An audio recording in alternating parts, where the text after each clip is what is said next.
वास्तविक देखा जाए तो सत्संग मनुष्य योनि प्राप्त करने के बाद में एक ऐसा मकसद है, ऐसा स्कूल है कि यहाँ से आध्यात्मिक ज्ञान की प्रगति होती है। वास्तविक अपने स्वरूप को जानने का जो ज्ञान मिलता है वो सत्संग से मिलता है। अगर वास्तव में सत्संग की प्राप्ति न हो पाई, सत्संग न मिल पाया तो विवेक नहीं होगा। अगर विवेक की प्राप्ति नहीं हुई, अपने विषय में जानकारी प्राप्त न हुई, जाने बिना होए न प्रतीति, बिन प्रतीत होए नहीं। जब तक जानेंगे ही नहीं, जाने बिना हो, जब तक जानेंगे ही नहीं तो फिर हम कैसे उसको अपने अनुभव में लाएंगे? तो जानना जरूरी है। सबसे पहली बात यह है कि परमात्मा ने इस संसार में, संसार क्या है? सरकने वाला, असत्य। इस संसार में अपने ही अंश को, चैतन्य रूप में अपने ही स्वरूप को भेज दिया और उसने भेजा कि जाओ तुम भ्रमण करके अपना जो कर्तव्य कर्म है जो उसके लिए दिया, उस कर्म के करने के बाद में फिर वापस उन्हें आ जाओ, अपनी पवित्रता का प्रमाण दिखाओ। तो उस प्रमाण को देने के लिए कि उदाहरण छोटा सा मैं बता रहा हूँ कि जैसे कि मेला लगता है अनुशैर के, वहाँ पर हमारे यहाँ अनुशैर पड़ता है छोटी काशी के रूप में। कार्तिक स्नान पे लाखों आदमी आते हैं वहाँ पर, और एक पिता अपने छोटे बच्चे के लिए ले जाता है मेला दिखाने के लिए। मेला दिखाने के लिए उस बच्चे को ले गया, बच्चे ने उंगली पकड़ ली और पिता उसके लिए पूरे मेले में घुमाता है। लेकिन दैवीय गति से किसी तरह से उस पिता की उंगली उससे छूट गई, और उंगली के छूटने के बाद में इतनी लंबी चौड़ी भीड़ ही कि उस बच्चे का बाप से और बाप का बेटे से मिलना मुश्किल हो गया। कोई ऐसी दैवीय शक्ति मिल जाए, कोई ऐसा भाव हो जाए कि कोई ला करके किसी तरह से या किसका कहाँ कैसे, तो उस तरह से कोई दैवीय गति से ही मिलान हो जाए नहीं, भटक गया, बहुत लंबे समय तक भटक गया। शायद मेला खत्म हो जाए और किसी तरह से किसी के हाथ पड़ले पड़ जाए उस में ही, मेला खत्म होने के बाद में फिर भी ढूंढा खकोरी हो, तब जाकर के मुश्किल से वो मिल पाए। मेरा कहने का मतलब ये है कि उस परमात्मा ने अपनी शक्ति को, अपनी चैतन्यता को, अपने स्वरूप को, अपने एक अंश को इस संसार में भेज दिया। तो इस संसार में उसके लिए भेजा है, केवल तुम जाओ और इस संसार का रसपान करो, मतलब इसमें नाटक करो। नाटक का स्वरूप जानते हैं कि मंचन करने के लिए जिस समय हमारे गांव में, हमारे कहीं आसपास रामलीला होती है, शायद सब जानते हैं। तो उसमें जो कलाकार होते हैं, राजेंद्र शर्मा नाम का एक कलाकार आया और वहां पर उसने भविष्य का रोल अदा करना चालू कर दिया। अब वहां प्रोड्यूसर या वो जो उस संस्था को जो चला रहा है, डायरेक्टर, जो रामलीला का मैनेजर है, जो चला रहा है, वो कैसी वेशभूषा देता है, उसकी योग्यता के अनुसार उस आदमी को, उसको पात्रता के अनुसार ही उसको पात्र दिया जाएगा, अभिनय करने के लिए दिया जाएगा कि तुम भविष्य का पाठ कर सकते हो, तुम रावण का पाठ कर सकते हो, तुम राम का पाठ कर सकते हो, तुम लक्ष्मण का कर सकते हो। और जैसा जिसको पाठ दिया जाएगा वैसे ही उसके लिए वल्कल मतलब वस्त्र दिए जाएंगे, वैसा ही पूरी आभा उसकी वही दिखाने का प्रयास किया जाएगा, जिससे कि वो उस मंच पर चढ़ करके सही तरह से अपने उस कलाकारी का प्रदर्शन कर। अब वो कैसे उसने जांच किया? उसने जांच लिया उसके क्रियाकल्प से, जो कर्म क्रिया देखी है उसकी कलाकार की, उस राजेंद्र की देखी कि इसमें क्या टैलेंट है, कौन से पद को चला सकता है, कौन सा इसका नाटक करने में कौन से पद को अच्छी तरह से निभा सकता है, किस पद पे कलाकारी कर सकता है। तो उसने उस कलाकारी के हिसाब किताब से उसको योग्यता महसूस हो गई कि ये जो है भविष्य का पाठ बढ़िया कर सकते हैं, तो भविष्य का पाठ उसको दे दिया। भविष्य का पाठ उसे मिला और मंच पर वो मंचन करने के लिए चढ़ गया। उसने जाकर के भविष्य का पाठ अदा किया। अगर वो पाठ जिस समय अदा कर रहा है और भविष्य बनने के बाद में वो भविष्य ही बन करके रह गया और फिर अपने स्वरूप को भूल गया कि मैं राजेंद्र था, तो खो गया, वो तो भविष्य ही रह गया।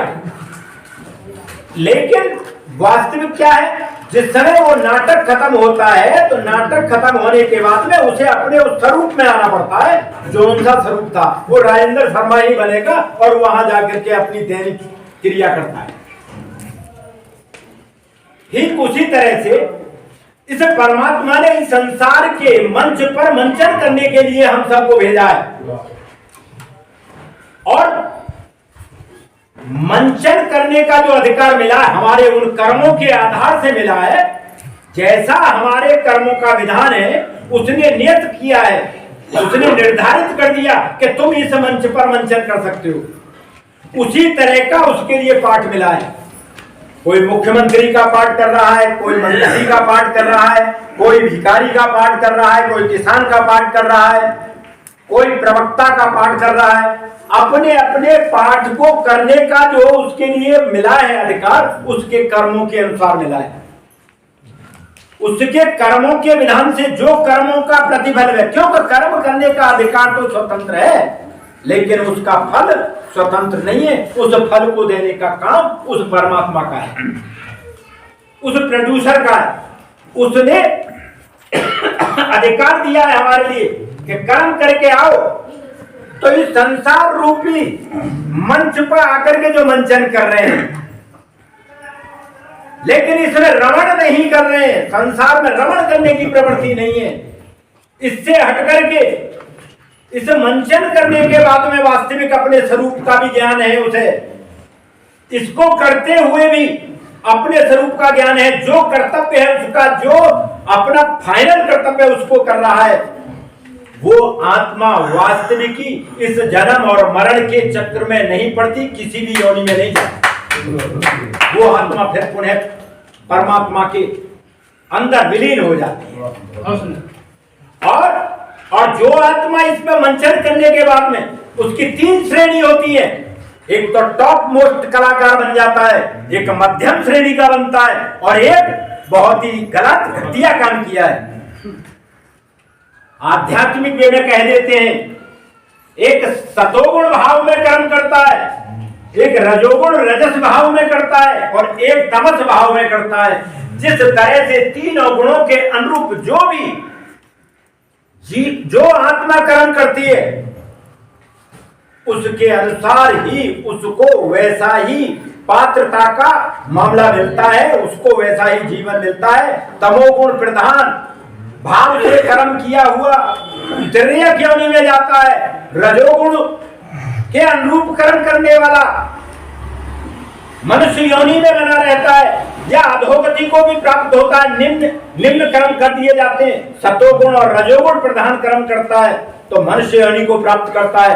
मनुष्य योनि में उसमें भी श्रेष्ठता का भाव बनता है तो मनुष्य योनि प्राप्त करने के बाद में महात्मा संत उच्च कोटि की आत्मा का स्वरूप मिलता है। तो ये तो अपने अपने कर्मों का विधान है।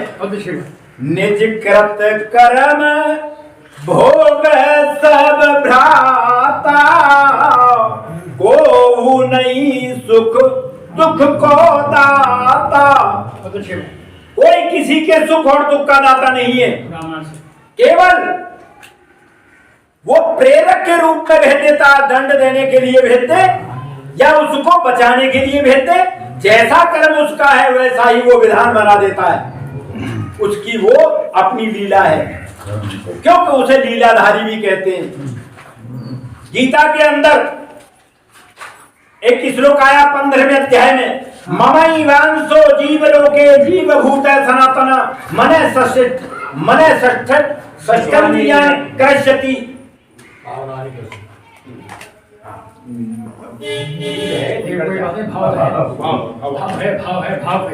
कहने का तात्पर्य मेरा ये है, ममैवांसो जीवलोके,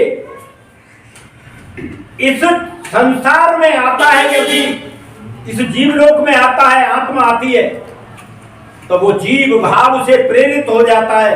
जब सांसारिक कर्मों के बंधन में बन जाता है, क्रियामान कर्मों के आधार से अगर वो कर्तापन के भाव से कर्म करता है तो उसके संस्कार बन जाते हैं, और संस्कार बनने से उसे जन्म और मरण का भाव, चाहे वो पुण्य में कर्म करे चाहे वो पाप में कर्म करे, अगर पुण्य में कर्म करेगा तो उसे सुख की प्राप्ति होगी जीवन में, और पाप में कर्म करेगा तो दुख की निवृत्ति, दुख मिलेगा उसके लिए। तो कहने का मेरा तात्पर्य यह है कि अगर इससे हटकर के कर्म करता है, कर्तापन के भाव से हट करके कर्म करता है, तो उसके संस्कार नहीं बनते और जन्म और मरण के चक्र से ऊपर उठ जाता है, उसे जन्म मरण का चक्र झेलना नहीं पड़ता। लेकिन सबसे पहली बात यह है, कोई ऐसी आत्मा है ही नहीं कि जो संस्कार लेकर के नहीं आई हो। चलो कर्तापन के भाव से अगर आज कर्म करना बंद कर दिया जाए, आप जैसे मनीषों, आप जैसे ज्ञानियों, आप जैसे सत्पुरुषों की संगति में आकर के हमें ये ज्ञान प्राप्त हो जाए कि कोई भी काम करेंगे हम परमात्मा के अनुरूप ही करेंगे, जो परमात्मा करता है वो ठीक है, हमें करूंगा ही नहीं, अहम का भाव आएगा ही नहीं। अगर अहम का भाव लेकर के कर्तापन के भाव से कर्म नहीं करते हैं, लेकिन पिछले संस्कार कहां चले जाएंगे, उसके लिए चौथे अध्याय में भगवान कृष्ण ने कहा है, यस्य सर्वे समारंभा काम संकल्प वर्जिता ज्ञानाग्नि दग्ध कर्माणं तमाहु पंडितम मुदा। हे अर्जुन, यस्य सर्वे समारंभा, जो भी जीवात्मा पूर्ण समर्पण के भाव से कर्म करती है, परमात्मा के समर्पण करके कर्म करती है, अपने अहम भाव को त्याग देती है, सद्गुणों के अनुरूप कर्म करती है। कौन से सद्गुण? अभयम सत्बुद्धि ज्ञान योग विवस्था दानम दमस्य यज्ञस्य स्वाध्याय तपयार्जमम। देखो, कोई भी काम इस सत्संग में आते हैं, जब तक हमें अपने इस मनी राम को नेम की नाथनी में नाथना ही पड़ेगा, जब तक हम इसे सिद्धांतों की कसौटी में नहीं कसेंगे, नियम के बंधन में नहीं बांधेंगे, इसके नाथ नहीं फोड़ेंगे, तब तक ये अपना मनमाना आचरण करता रहेगा। क्योंकि मन जो है इंद्रियों के, यानी इंद्रियों के अंदर सबसे पहला इसका बात आंख में होता है, और दृष्टिपात के आधार से ये फिर उसी तरह का विवेचन करता है, चित्त में चित्रण हो जाता है, मन उसका मंथन करना चालू कर देता है, तो ये कर्म संस्कार बन जाते हैं, और संचित बनने के बाद में प्रारब्ध का जब भी भोग बनता है प्रारब्ध के रूप में आता है। अब हमारी संगति के अनुसार अगर वास्तव में सत्कर्म किया है और हमने वास्तव में सात्विक वृत्ति में कर्म किया है, तो आप जैसों की संगति मिल जाती है, भजन करने की प्रवृत्ति बन जाती है, और रजोगुण प्रधान है तो हाय हाय तोबा का मामला ही बन जाता है, और तमोगुण प्रधान है तो मारो काटो लूटो पीटो ये सब चलता रहता है। तो जीव का कल्याण केवल भजन में है और किसी में नहीं है, और भजन जब तक नहीं होगा जब तक कि मन को, अपने मन को नियम की नाथनी में नहीं नाथा जाएगा। और वो नियम कौन से है, थोड़ी सी देर में मैं 2 मिनट का समय लूंगा, शायद मेरा समय 15 मिनट का ही, ज्यादा 10 मिनट का होगा। नियम कौन से? नियम है, सबसे पहला नियम है अहिंसा। अहिंसा का मतलब ये नहीं है कि दूसरों की हिंसा किया जाए, किसी भी आत्मा को आपके द्वारा कष्ट न पहुंचे। जितने भी मकान में आप परमात्मा स्वरूप बैठे हैं, किसी के लिए कष्ट इस शरीर के द्वारा न पहुंचे, वो अहिंसा है। दूसरी बात, सत्य। सत्य को समझना होगा, सत्य का सहारा ही लिया जाए। सत्य क्या है? जो नित्य है, जो नित्य है वही सत्य है, और सत्य ही ईश्वर है। तो ईश्वर के सहारे के अलावा और किसी के सहारे की आवश्यकता नहीं है। असत्य का सहारा छोड़ दो। असत्य क्या है? संसार, ये सरकने वाला है। जो वस्तु नाशवान है, जो अनित्य है, वो संसारिक है। वो जड़ है। इसलिए सबसे पहली बात है कि सत्य का सहारा लेना है। अस्ते अस्ते कहते चोरी करना, अपने आप पे कंट्रोल कर लो, ये महसूस कर लो। सत्संग में जाते हैं, कम से कम इन नियमों में से एक दो का तो पालन करना चालू कर दे। सुबह से शाम तक झूठ ही बोलना है, कपट ही करना है। अरे कम से कम 25 बार झूठ बोलते हैं तो आप शाम को खाट पे पड़ के मंथन करके देखना, 25 बार बोला है। मैं संकल्प लेता हूं कन्हैया का नाम लेकर के, कल को 25 बार नहीं 24 बार बोल सकता हूं ज्यादा से ज्यादा। और नहीं अभ्यास ये करूंगा कि 5 बार ही रह जाए। रोज रोज ये आप अपना आकलन करें, आप अपना मंथन करें, मनन करें, चिंतन करें, अपनी गलतियों का पहले सबसे पहले मंथन करें। आज हमने कितनी बार गलती की है, तो शायद हो सकता है कि हमारा सुधार हो जाए। वरना अगर इनमें से, इन नियमों में से किसी का पालन करने से चूकने का मामला बना रहा और इनकी तरफ ध्यान नहीं दिया, अस्ते कहते चोरी करने को, चोरी करने का भाव बना रहा, गए खेत पे मूली है, गन्ना है, ये है, वो है, ले लिया। अरे विचार करो, जो प्रारब्ध में तुम्हारे लिए परमात्मा को देना है वो देगा, हर हालत में आपको मिलेगा। संतोष तो करो, उसके नाम पे विश्वास तो करो। एक भरोसा, एक बल, एक आत्मविश्वास, एक श्याम घनश्याम जातक तुलसीदास। अगर वास्तव में एक पे भरोसा हो जाएगा तो आपके सब कार्य होने चालू हो जाएंगे। वो नौकर बन के, जैसे धन्ना जाट के यहाँ पर हल चलाता है, खेत चलाता है, खेत का काम करता है, वैसे ही भगवान अपने भक्त के वश में होते। जब जब भक्त उसके लिए जिस भाव से पुकारता है उसको आना पड़ता है। आप कम से कम संकल्प बल अपना मजबूत तो करो। हमारा संकल्प बल मजबूत नहीं है, हमारा विकल्प का भाव है। यहाँ से जाने के बाद में हाँ वहां चल रहा था, सत्संग हो रहा था, ये बात कहने की है, ये तो ऐसे काम नहीं हुआ तो ये काम नहीं चलेगा, ये नहीं। वास्तविकी भरोसा करने का जरूरत है। अगर भरोसा किया तो उसे अपनी प्रतिज्ञा को तोड़ना पड़ेगा और आपकी बात को मानना पड़ेगा। ये हमारे शास्त्री कहते हैं, प्रेम भाव के पाले पड़कर प्रभु को नियम बदलते देखा, अपना भाव अपना मान टले टल जाए पर भक्त का मान न टलते देखा। अपने भक्त की बात को कभी परमात्मा गिरने नहीं देते। संकल्प करके तो देखो, संकल्प में विकल्पता नहीं आनी चाहिए, दृढ़ संकल्प हो। वास्तव में अगर दृढ़ संकल्प है तो कोई दुनिया का ऐसा कार्य नहीं है जिसे तुम प्राप्त न कर सको। उन्होंने कहा अनन्यास चिंतयन्तो वा ये जना परपास्ते तेषां नित्याभियुक्तानां योगक्षेमभाम्यम्। हे अर्जुन, अनन्य भाव से केवल तू चिंतन कर, सभी चिंताओं को मेरे समर्पण कर दे, मैं देख लूंगा। सारी चिंताओं को अपने ऊपर कन्हैया ले रहे हैं। बताओ, जब इतनी बड़ी गारंटी दे रहे हैं वो, तब भी हम अपने आप में विश्वास करते हैं। कह रहे हैं अनन्यास चिंतयन्तो मा ये जना परोपासते तेषां नित्याभियुक्तानां योगक्षेमभाम्यम्। जो अनन्य भाव से मेरा चिंतन करते हैं और अपनी चिंताओं को मेरे ऊपर समर्पण कर देते हैं, मैं योगक्षेम की चिंता उनकी करता हूँ। योगक्षेम कहते हैं कि जो प्राप्त वस्तु है वो, और जो संसार में प्राप्त नहीं हो सकती उसको भी मैं उस अपने भक्त के लिए दे देता हूँ।